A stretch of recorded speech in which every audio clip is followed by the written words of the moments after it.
my friend. I told you I was getting here. Didn't I say? Action. Scream.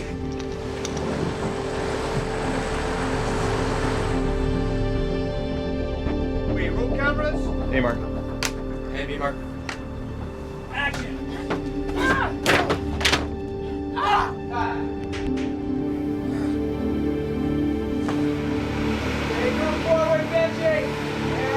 That's great, too. Great camera move. Well done, boys. Great camera, great shot. I've been on the movie now 14 months. I have seen it from a simple outline to becoming a full-fledged script, and have been able to basically raise it like a puppy to an adult. Ready, and action. In the parking structure, that set alone made me nervous to even walk on. Cut there. Cut. Originally, we started building it at the studio, and the stage wasn't big enough, so we moved to a shipping manufacturing facility where they actually used to build ships. And we took over this massive hangar.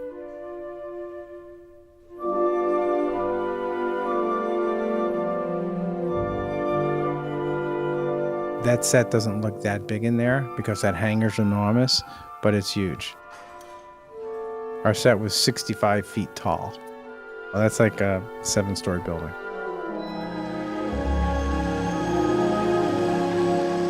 So it's a very complex automated parking structure with hydraulic paddles, all computerized. Special effects, we work with construction. They built the outside of it and we built the moving parts. The paddles can hold 7,500 pounds each. Either paddle can move at the same time, 180 degrees. 10 years from now, I think I'll remember building this car park structure and filming on this whole thing was quite a big deal. Okay, cut, So this is pretty cool because we have one giant sound stage, and we have the car drop going on up here where Ethan's car drops down a roller coaster. And we have second unit doing inserts. And then over here is the car park. So it's all of this is going on in one giant set, which is really kind of cool, kind of old-fashioned movie-making wonderfulness. All right, quiet, ready, roll on a bell, roll sun. You're shooting double the footage in the same amount of time. You have a massive amount of people working on main unit shooting this enormous set.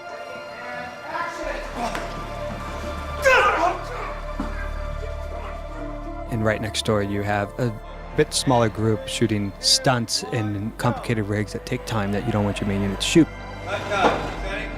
We had another unit shooting inserts that Brad and Paul Hirsch have come up with for the film.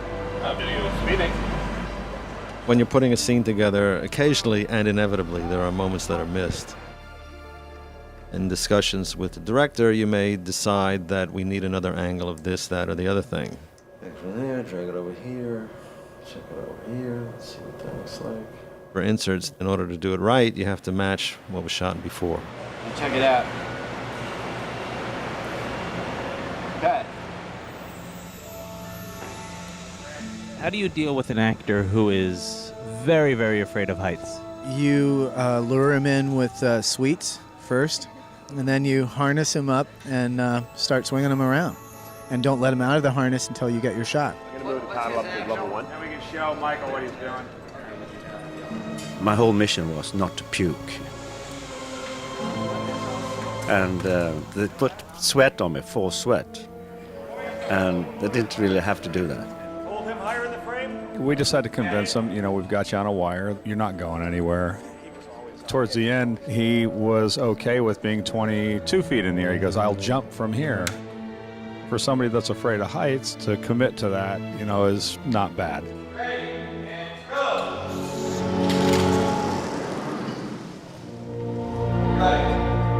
I'm not so keen on heights. The thing is, you hide behind your character, so it works in that way. There's a river now. You actually want to do it all the way from the top, Michael. Is that true?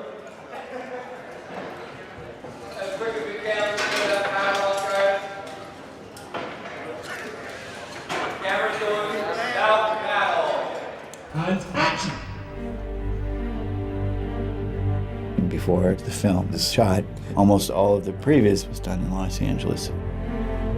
Previs means pre-visualization. It's a step quite beyond storyboarding. 3, 2, 1, go! And essentially what you're doing is you're using computer graphics to build your film.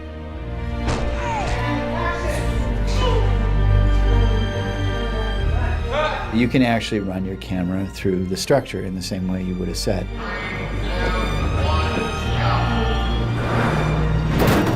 You're going to move your characters around as if you're moving them in space. And jump. And what it does is it makes sure that it's actually going to work. Make no mistake, I'm taking that briefcase.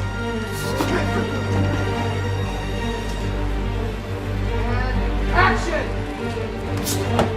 Okay, keep rolling. And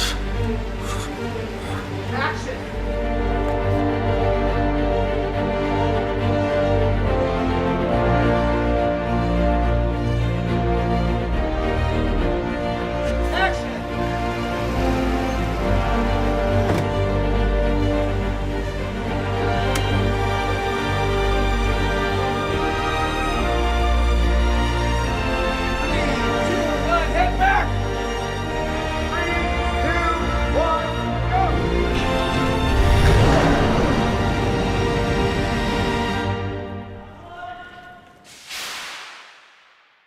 There's a certain aspect of being a little kid playing that a lot of people who are in the movie industry have. I mean, they get to pretend.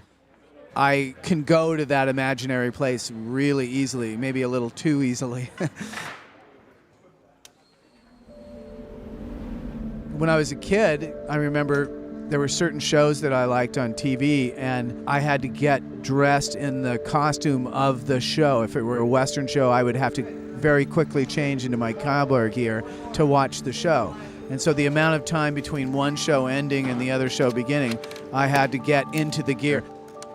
But that shows the fantasy must be, 100% now. Action! I was already preset to that from early on. As are many of the people who are on these sets. They all like building pretend worlds. All right, give it. They like creating something imaginary and making it seem real.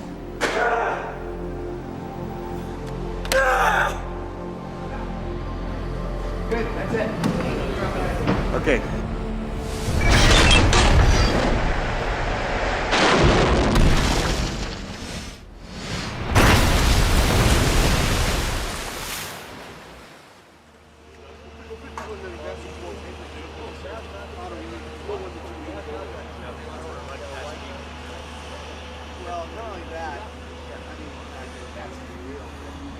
I'm starting to notice little signs that were being done, like my apartment is getting packed up. Things are going in boxes. That was 8 to 6. Now I got to cut this together, and I'm hoping that there won't be a lot of loose ends. And they will show themselves when we cut it together. There will be things that we thought would cut together that won't. We're on Ethan coming out, seeing Hendrix, the shot that precedes what we just did. Things that you thought were absolutely necessary, you find out you can easily do without, and then we'll have to change the rhythms. Action! But that also affects everything else. You change one thing in Act 1 and suddenly something doesn't work in Act 3, and you don't know what the problem is until you go back and retrace your steps.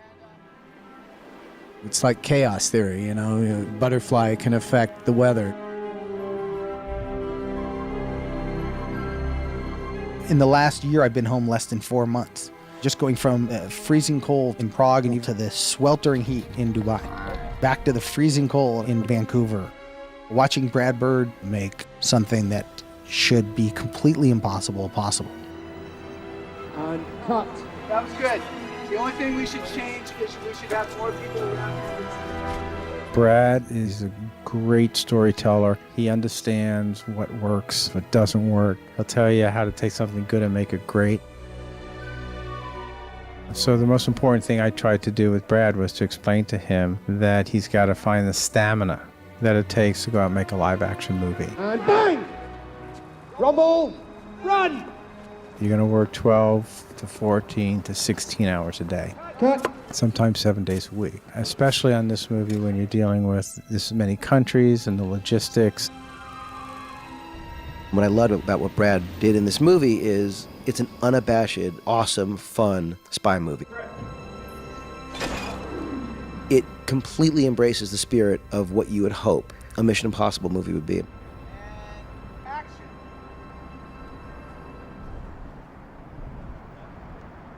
This was the most ambitious Mission Impossible I've ever done.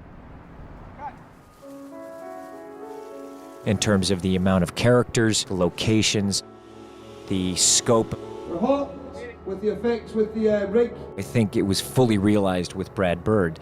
I think it went even beyond the ideas that I was exploring. We're set, fire the hole. Ready, and action! Really, I loved it. I loved every minute of it.